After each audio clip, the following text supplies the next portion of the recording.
from your mistakes. Pag hindi ka nag-learn sa mistakes mo, wala ka natutunan. Sarili mo lang yun, mag-isang laban ko to. Napausap ko lang sarili ko. So hindi ba kayo nagkakausap, sir? Oo, Wala mediation? Wala. Wala. Pero kasi sa akin, mag-mediate pa. Kasi alam ko naman yung fault ko eh. So, ba't pa ako kukuha ng taong mag-mediate? Meron nga akong fault. I admit naman I made a mistake. Parang kasalanan ko na naging emotional din ako. Naglabas ako ng mga sama ng loob.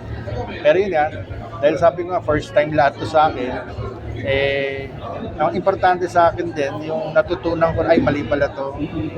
Tsaka, ano rin yung mga anak ko rin, pinagalitan ako ng mga anak ko. Pero Anjo, baka mas magandang magkausap kayo ng Nag-try ka ba? Iba kasi yun pag yung nakausap mo. Oo. Nag-reach out ka ba? Yung pinaka-reach out ko kasi is the public apology. Ngayon, hindi naman kami nagkita sa court. I was hoping na may makita ko sa court just to say hello and to say sorry personally, pero hindi naman kami nagkita sa court. Ang sa akin kasi, sabi ko, sugat yan Baka pag pinilit ko ang sarili ko makipag-usap sa kanila, hindi pa hindi pa hilom yung sugat, lalong magkasugat. Ay, hello. Sugat mo. Sa akin, siguro time na lang. Time. Tsaka, guess lang ako dito, parang bida in the thing ko. Oo naman. So nag-resign ka sa Itbulaga, sir, hindi ka tinanggal. Hindi. Ano yun pandemic yun The reason naman nung sinabi ko na nag-resign ako is because nung pandemic, parang binigyan kami ng management ng parang Choice? Laya. Option. hindi, 2 years pa bago magbalik yung show. So nung may offer ako, matagal ako nag-isip nun, pero inuna ko yung papakain ko sa pamilya ko. Kaya Pero Anjo, ano na-update ko sa 3.5M? Nakaipon ka na? Anong ginagawa mo? naka 20,000 na ako, Ay, taray. naipon. Yung talent fee mo dito. Yun nga. Meron ba? Diamond. Akala ko kakain. Diamond, tapos mabenta mo. Hindi ko alam. Ay, sino yun? Sa Claudine ba? So, anong plano mo nga sa 3.5 million, Anjo? Hindi, kasi because it is now, seriously nasa appeal. So, nakikita ko yung tatahakin ng aking kaso is Matagal pa. court appeal, Court of Appeals appeal, Supreme Court appeal. Yung Supreme Court. Tingin ko. Pero sabi ko, proud naman ako dahil yung value ko pala 3.5. Anjo, wala kang nilapitan na pwedeng magtuloy. Joke lang yan. Anjo, wala kang nilapitan na pwedeng magtuloy sa'yo sa TPJ. Ayoko marami naman akong pwedeng lapitan. Marami Kaya nagsabi. Sabi ko pag yung sugat medyo fresh or hindi pa gumagaling, baka lalong lumalalang pag pilitin ko yung sarili ko. Kaya let time heal na lang.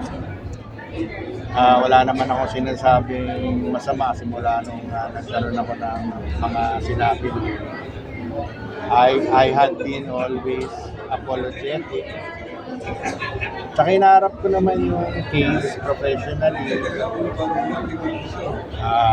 Sana ma-appreciate din nila yun na hindi ako nagsasalita. Tahimik ka na. Tahimik na ako. Tinanggap ko yung verdict na guilty ako. Tinanggap ko yun. Tinanggap ko na 3.5 million pero sabi ko mag-a-appeal ako dahil feeling ko masyado nang mataas yung value ko. Dapat ang mga value ko mga Ano ba dapat? Dapat mga 50,000. Pero Anjo, ito na lang, kung may mensahe ka kay Vic muna. Ngayon. Well, unang-una, kanina napanood ko sa social media. It's their anniversary. Happy anniversary sa Tito Vic and Joey. Lagi ko naman sinasabi na sana yung goal nila o yung wish nila is mangyari, yung pinaka-wish nila is umabot sila ng 50 years. And mukhang papunta, 3 years na lang Kaya yun lang, I wish them well, I wish them good health, I wish them happiness, I wish them success. And yun nga yung goal nila na pagdating nila ng 50 years. Ano ba yung 50? Gold? Oo. Gold. Yeah, gold. golden anniversary na Itbulaga. Anjo, may deadline ba yung 3.5 M kung hanggang kailan mo pwedeng i-clear? Wala, kasi it is under appeal. So, pag sinabi mo kasing appeal, Under. pag sinabi mo kasing appeal, there is nothing final and executory. Pwede Ibig pang sabihin, mabago kasi. pwede pang magbago, sabi nga ni Pilar, pwedeng tumaas, pwedeng bumaba. Hindi natin alam. Haba pang proseso. Hindi ko alam kung mahaba eh. May court of appeals meeting. Kasi first time ko nga lahat ito. Pero yun nga, sana bumaba. Yun. Pero may Kumusta? option ka kung sakaling hindi pumabuo sa'yo? Ayoko munang isipin kasi nung kausap ko kasi yung lawyers, sabi niya baka mahabang proseso po to kasi ano yan eh, hindi lang naman ako yung kaso kasi ng korte. So baka marami pang mas importanteng kaso. Kumbaga kung ganyan kakapal yan, baka nandito pa ako sa ilalim. So right now, ang ginagawa ko na lang, I'm trying to get back on my feet, magtrabaho, taking, tapos sa Viva ako under Viva, so Viva. Viva So Max? hindi naman na-affect. Viva Max? Pag hindi bumaba yung 3.5, baka tanggapin ko na yung Viva Max. Pero sa ngayon, Viva 1 muna. Pero Anjo, hindi pa na-affect yung trabaho mo? Wala nung Naapektuhan kasi syempre, I was supposed to do a movie, no? Bigel? Bida, kami ni Jean Padilla. Sa Viva, well, under contract ako sa Viva. Pero nung siguro mga 2 weeks, 3 weeks bago mag-taping last year, shooting last year, nasabihan ako ng aking road manager na Pahinga mo. palipas muna natin tong bagyo. Kasi I think last year, lalo na nung end part ng last year, I think ako yung most controversial. So may So naapektuhan paano ka ang rin? mental health mo? No, naapektuhan naman ako sa trabaho. Trabaho. So Ano paano mental mo health? dinadala yan? Yung mental health mo?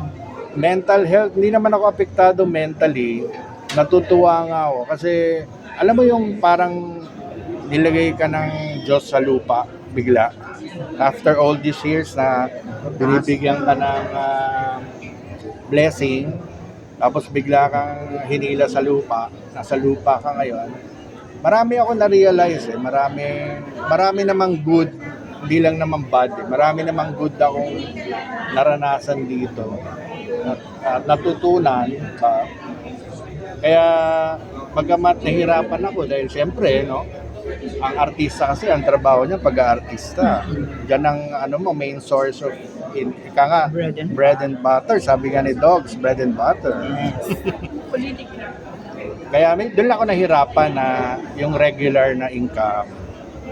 Kaya pag sumasabi si Tito Dog sa'yo, ano yung mga naiisip mo? Kung Marami. nandito sana siya. Pagalitan ako noon, sabihin nun, dal. Diyos, yun yung mga kaibigan mo sa showbiz na sumuporta sa iyo ngayon. Down ka, Anga. Wala, nangangamusta lang sila. Wala naman, example lang, ayoko naman sabihin, si Jano, kunyari, si Ogie Alcasi, kamusta ka na, brother? Siyempre, naawa din sila sa akin. Kasi nga, marami ang nag-iisip na mentally, baka bumigay ako, mag-break ba? Sabi ko nga sa inyo, itong experience na nangyari kong ito, marami rin ako natutunan. Marami rin good Yung points. mga kapatid mo, Goma, Jan, Nangangamusta lang. nakakausap mo sila. Ang problema kasi nila, hindi rin nila maintindihan kung ano yung ginawa ko eh. Bakit? Kasi wala naman sila ng mga panahon na yun. Like Kaya- Joey, wala rin. Joey Marquez? Oh. Hindi rin. I'm sure ano lang sila, Nakaantabay lang. nakaantabay lang yung... Hihintay kayo siguro lumapit. Oo, sabi mo nga kanina, hindi ko naman kailangan lumapit kahit kanino, hindi ko naman kailangan humingi ng tulong kahit kanino dahil ginawa ko to Pangatawanan. Tsaka hindi pa nila alam, but ano ba nangyari? Ano ba nangyari? So, but I'm sure andun yung ano nila, yung concern nila. Si Mama Lu, Pagar, yan, lagi akong tatawagan niya, pagalitan, pagsabihan, nanay-nanayan ko yan. Paano ka nakaka-cope up? Ay, kanina nga sabi ko, ang importante dito is you learn from your mistakes. So, pag natuto ka sa ginawa mong pagkakamali, syempre, nagsisi ka sa ginawa mo, natuto ka. Harapin. Natuto ka eh. Yun na. Ay, teka muna yung asawa mo. Kumusta na yung ex-wife ba o asawa? Eh, di ba Sino meron ba? ng jowa? Kaya nga, okay naman ikaw. Yung love Our mo. friends ever since, wala naman kaming problema ni Jackie. Sa mga anak nyo. Isa lang naman ang naging asawa ko. Tsaka, isa lang naman yung pinanggalingan ng mga anak ko. Kaya nga, kumusta yung mga anak nyo? Ayun. Ano reaction nila? Siyempre nagagalit sa akin, nagtatampo. At yun na, everything hopefully time will heal. Lumampas. Kasama mo sila? Oo, nasan yung mga anak mo? Minsan. Lumalabas ka. So, solo ka ngayon? Ay, Solo. wala kang love life? Wala akong 10 years na walang love life. Talaga ba? Baka Hanap ko naman ako ng Si starlet. Starlet talaga? Hindi mo pwedeng big star. ako Hindi, isa na lang. Teka, kumusta kayo ni Jom? Nagkaayos na ba kayo? Hindi pa, pero hindi naman kami nag-aaway. So, nag-uusap na ba? Hindi naman kami nag-uusap din. So, Tawag na. Halika na, tawag na tayo. Thank you. Baka